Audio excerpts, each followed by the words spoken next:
If you've been involved in internet marketing for any amount of time at all, then you're very well aware of the constant barrage of gimmicks that come your way. Every so-called guru has a new secret formula for making money. Amazingly enough, they manage to come up with new secret formulas on a regular basis, quickly asking you to forget about the old secret formula they just sold you and move on to their next shiny object. That's how they make their money. But the reality is that there is no secret formula for making money, online or off. There is a formula though, and it's a really simple one. Step 1, find a problem that needs to be solved. Step 2, find or create a solution to the problem. Step 3, offer the solution to the people with the problem. Sounds simple and logical, right? Well, it is. That's the fundamental formula for all business done in the entire world. So let's talk about each step just a little bit. Step 1, find a problem that needs to be solved. Look, everybody's got problems. All you have to do is look around the world today. We've got problems galore. But when you're looking to create a business, you're not looking for just any kind of problem. You need to find a problem that can be solved by you. And not just any kind of solvable problem either. You want to find a problem that people are willing to pay money to solve. The best kinds of problems to solve are the problems whose solution will either save the buyer some money, make the buyer some money, or give the buyer more happiness. People have a lot less resistance to buying solutions that fall into one of those three categories. There's a reason why the weight loss industry in the United States alone is valued at over $60 billion a year. Think about it. People need to lose weight because it's better for their health and helps them feel good about themselves. Solving the weight loss problem for people hits all three things that make a problem worth solving.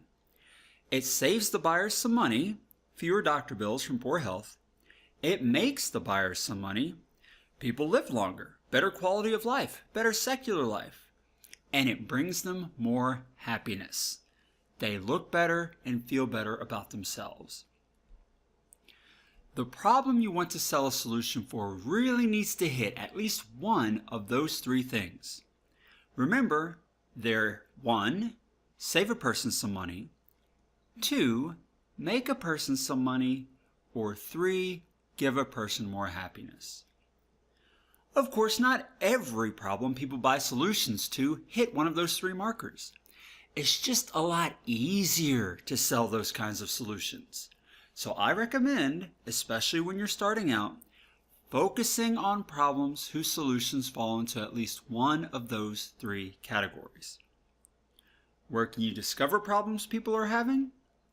One great place is at forums and discussion boards for the market you're looking to get into.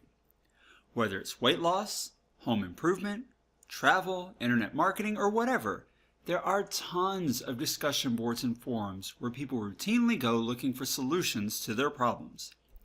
If you hang out in those places, you'll become intimately familiar with the kinds of problems people in your market are facing.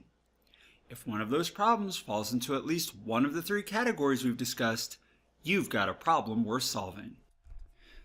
That brings us to step 2. Find or create a solution to the problem.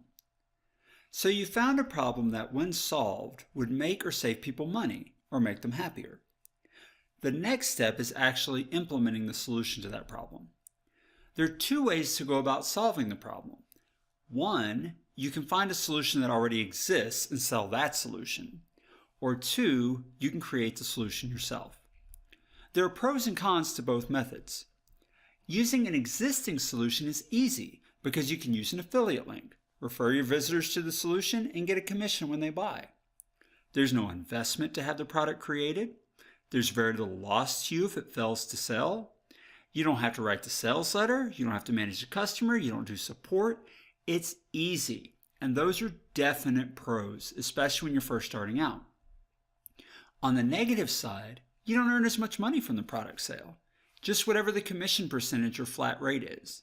And you also lose control over the sales process. You can't improve the sales letter. You don't control the additional offers and the upsells and the like. And you also risk losing the customer long term once they go into the pipeline of the product you refer them to. You can get around some of that by trying to get the person onto your email list before sending them through your affiliate link, but you still don't hold the trust of the customer quite as much. I mean, after all, whose medical opinion do you trust more? The doctor or the friend who referred you to him, even if the friend is very knowledgeable? If the doctor sets you on a path other than the one your friend says you should go on, which path are you more likely to choose? Well, in the same way, being the creator of a product builds trust in you and the other products you recommend to your customers or email list. Rightly or wrongly, people think more highly of professionals who have published books in their field. That's just the way it is. So keep that in mind when choosing the route you want to take to solve the problem. If you go the affiliate route, you can of course find products at the big affiliate outlets like ClickBank or Commission Junction and the like, but don't limit yourself to that. There are a lot of products that have independent affiliate programs. So look for the best product that solves the problem and see if they have an affiliate or reseller program first. The best products will usually have the best conversion rates, and that is what you want to offer. Step 3. Offer the solution to the people with the problem. Of course, unless you can get the people with the problem looking at your offer for a solution, it doesn't do you any good to have the greatest solution in the world. And I'm not talking about just any eyeballs viewing your solution. You need to target your customers. For instance, if you were selling term life insurance in only the state of Connecticut, should you try to rank number 1 in Google for the phrase life insurance or number 1 for the phrase term life insurance Connecticut? Let me tell you, the time, effort, and money involved in ranking for the broad phrase life insurance would be huge. You would need a massive team of people working on your behalf to make that happen, and you would have to have an incredible budget to see that come to reality. But all you offer is term life insurance in the state of Connecticut.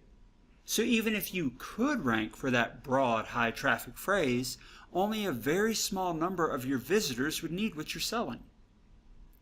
On the other hand, it's much easier comparatively to rank for the term life insurance Connecticut, and every single one of your visitors would need exactly what you're selling when clicking through from Google on that phrase.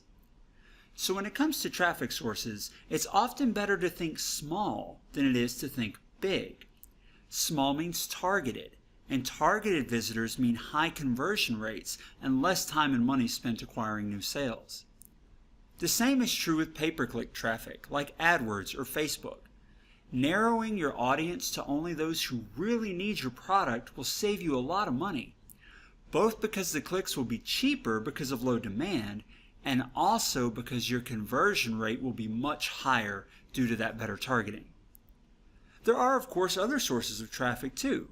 Driving visitors from YouTube videos or articles posted to related authority sites can also bring traffic to your offer. But it has to be targeted or you're wasting your efforts. And at the very least, you're not using your time very efficiently. So to recap, running a successful business, online or off, is a simple 3-step formula. Step 1, find a problem that needs to be solved. Step 2, find or create a solution to the problem. Step 3, offer the solution to the people with the problem. Notice that I said it's simple. I didn't say it was easy. It's not easy. It takes time, effort, skill, and training to know how to accomplish each step in the most effective, productive way possible. And that is what we are here to give you. So please feel free to ask any questions you have about this basic business principles video. Once you're comfortable with the information presented, then you can move on to the next step. We're here to help you. I'm John Leger saying, here's to your success.